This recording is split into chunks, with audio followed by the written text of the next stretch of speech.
तो आज हम लोग क्लास 12 का फर्स्ट चैप्टर यानी इलेक्ट्रोस्टैटिक्स के बारे में जानेंगे। तो हम लोग देखते हैं अगर कोई भी दो ऑब्जेक्ट है तो उनके बीच एक फोर्स ऑफ अट्रैक्शन काम करता है। जैसे कि हम लोग ये मार्कर पेन देखते हैं, अगर इसको हम लोग छोड़ देते हैं तो ये नीचे की ओर गिर जाता है। इसका मतलब हुआ कि अर्थ इसको अपनी ओर अट्रैक्ट करके और नीचे खींच लिया। तो इसी तरह से हमारे सराउंडिंग में जितने भी चीजें हैं अगर उनको हम लोग ऊपर की ओर फेंक देते हैं तो अर्थ फिर उसको अपनी ओर खींच लेता है, मतलब अट्रैक्ट कर लेता है। तो इस यूनिवर्स में कोई भी दो ऑब्जेक्ट है तो उनके बीच एक फोर्स ऑफ अट्रैक्शन काम करता है। अब ये फोर्स ऑफ अट्रैक्शन निर्भर करता है कि ऑब्जेक्ट्स कितने बड़े हैं। अगर बहुत बड़ा है ऑब्जेक्ट तो उनके बीच का फोर्स ऑफ अट्रैक्शन भी ज्यादा होगा, और अगर बड़ी या दो ऑब्जेक्ट अगर छोटे हैं तो उनके बीच फोर्स ऑफ अट्रैक्शन भी कम होगा।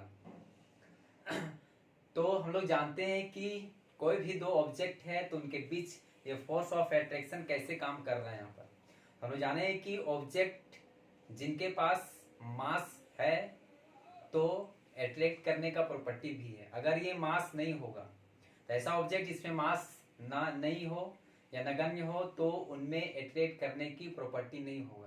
यानी ऑब्जेक्ट के पास अगर मास है तो किसी दूसरे ऑब्जेक्ट को अपनी ओर अट्रैक्ट कर सकता है।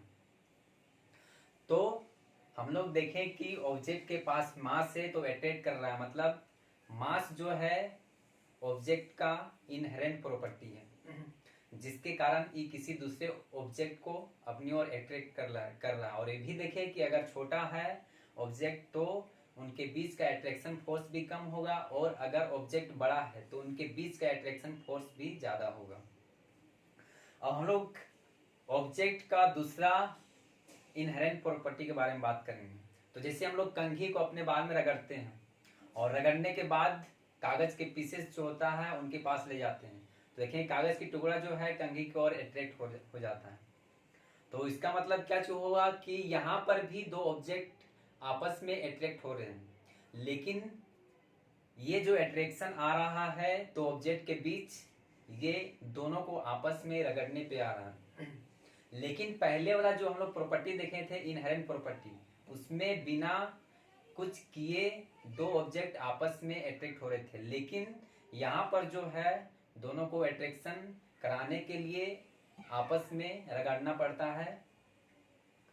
तो ये जो है ऑब्जेक्ट का दूसरा इनहेरेंट प्रॉपर्टी है, जिसमें हम लोग देखें ऑब्जेक्ट को किसी दूसरे ऑब्जेक्ट से अट्रैक्ट कराना हो तो हम लोग को रगड़ना पड़ रहा था, यानी कि रब करना पड़ रहा है।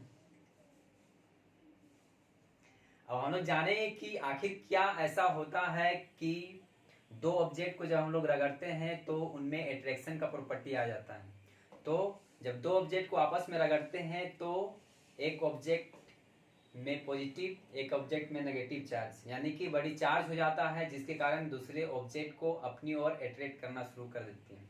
जैसे हम लोग देखते हैं कि कोई भी मैटर जो है या कोई पदार्थ जो है वो आपका बहुत सारे छोटे छोटे एटम से मिलकर बने होते हैं, और ये एटम जो है इसमें नंबर ऑफ प्रोटॉन्स में पॉजिटिव चार्ज होता है और नंबर ऑफ इलेक्ट्रॉन्स है नेगेटिव चार्ज होता है।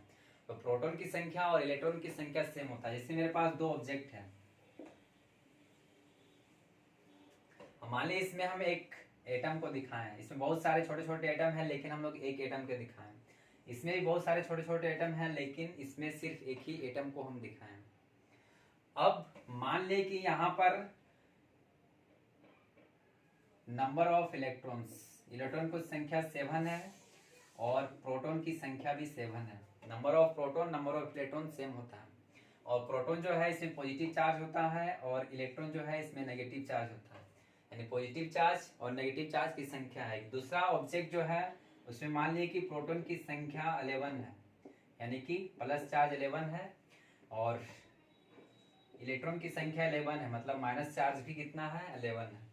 अब क्या होता है कि हम लोग ये वाला ऑब्जेक्ट को इस पे रगड़ते हैं या रब करते हैं, तो रब करने के बाद क्या होता है कि ये वाला जो इलेक्ट्रॉन, इसका एक इलेक्ट्रॉन मान लीजिए कि यहाँ पर चला गया, ट्रांसफर हो गया, तो अब इसमें इलेक्ट्रॉन की संख्या 6 बचा, मतलब इलेक्ट्रॉन माइनस चार्ज 6 बच गया, और प्रोटॉन की संख्या आपका वही है 7, यानी पॉजिटिव चार्ज 7 है।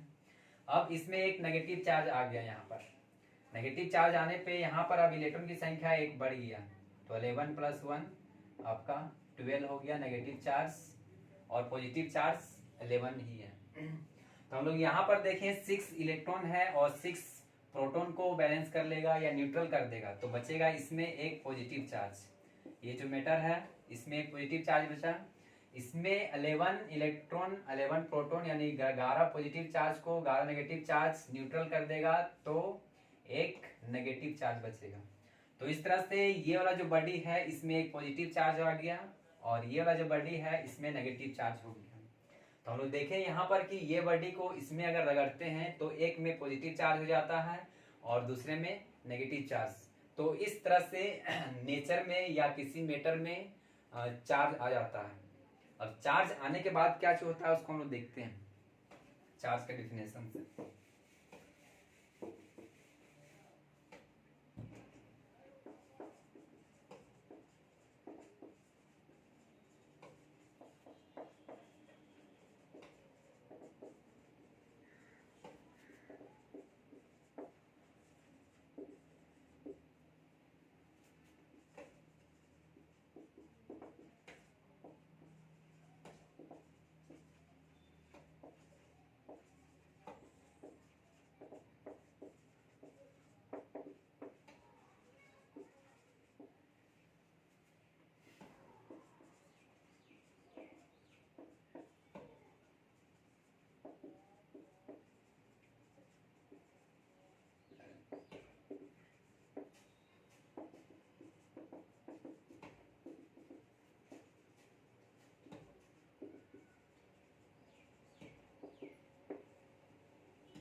तो हम लोग इलेक्ट्रिक चार्ज का डिफिनेशन देखें, हम लोग देखें कि दो बॉडी को अगर आपस में रब करते हैं तो उनमें एक पॉजिटिव और एक में नेगेटिव चार्ज आ जाता है।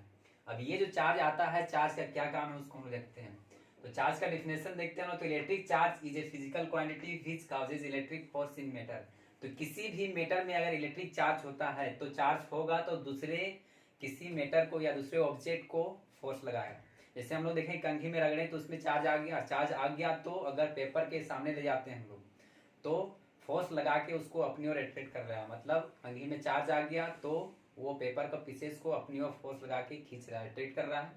तो हम लोग देखें कि इलेक्ट्रिक चार्ज अगर किसी भी ऑब्जेक्ट में आता है तो वो दूसरे ऑब्जेक्ट को अपनी ओर एट्रैक्ट कर लेता है या फोर्स लगाता है। आगे देखते हैं हम लोग कि इलेक्ट्रिक चार्ज जो है वो आपका स्केलर क्वांटिटी है, मतलब इसमें सिर्फ मैग्नीट्यूड होता है, डायरेक्शन नहीं होता है। तो हम लोग स्केलर और वेक्टर दो तरह के क्वांटिटी सीखे हैं, जिसमें स्केलर में सिर्फ मैग्नीट्यूड होगा और वेक्टर क्वांटिटी रहेगा तो उसमें मैग्नीट्यूड के साथ डायरेक्शन होगा। तो ये जो है इलेक्ट्रिक चार्ज स्केलर क्वांटिटी होता है। आगे देखते हैं हम लोग। तो SI unit of electric charge is coulomb. Coulomb हो गया और इसको हम लोग सी से दिखाते हैं। तो इलेक्ट्रिक चार्ज का जो एसआई यूनिट होता है वो आपका कूलम होता है, जिसको इंडिकेट हम लोग सी से करते हैं। जैसे कि हम लोग को मापना होता है केजी, मतलब वजन को मापना, द्रव्यमान यानी मास को मापना है तो हम लोग केजी मापते हैं, 2 केजी आलू, 3 केजी आलू, 4 केजी आलू, इस तरह से। तो उसी तरह से इलेक्ट्रिक चार्ज है तो उसको हम लोग मापना है तो कूलम से मापेंगे। और इसका डायमेंशनल फॉर्मूला आपका 80 होता है। और हम लोग टाइप्स ऑफ चार्जेस देखेंगे, चार्ज कितने तरह का होता है। तो चार्ज में एक पॉजिटिव चार्ज है और दूसरा नेगेटिव चार्ज है। अब यहाँ पर देखते हैं पॉजिटिव चार्ज और नेगेटिव चार्ज क्या चीज होता है। तो अगर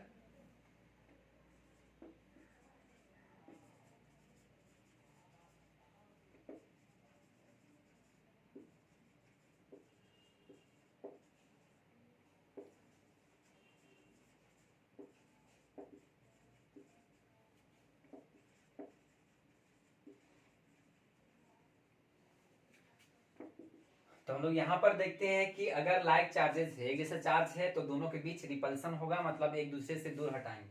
और अगर अनलाइक चार्जेस है, अनलाइक चार्जेस है तो दोनों के बीच एट्रैक्शन होगा। जैसे कि अगर पॉजिटिव और पॉजिटिव दोनों एक जैसा चार्ज है तो दोनों एक दूसरे से दूर चला जाएगा, मतलब रिपल्सन होगा। या फिर नेगेटिव नेगेटिव है तो दोनों के बीच रिपल्सन होगा। लेकिन अगर पॉजिटिव और नेगेटिव है या नेगेटिव और पॉजिटिव है तो दोनों के बीच एट्रैक्शन होगा। तो हम लोग यहाँ पर देखें कि लाइक चार्जेस हैं तो उनके बीच रिपल्सन होता है, लेकिन अनलाइक चार्जेस हैं जैसे पॉजिटिव नेगेटिव या नेगेटिव पॉजिटिव है तो दोनों के बीच एट्रैक्शन होगा। तो अब हम लोग आगे जो है इससे आगे नेक्स्ट वीडियो में देखेंगे।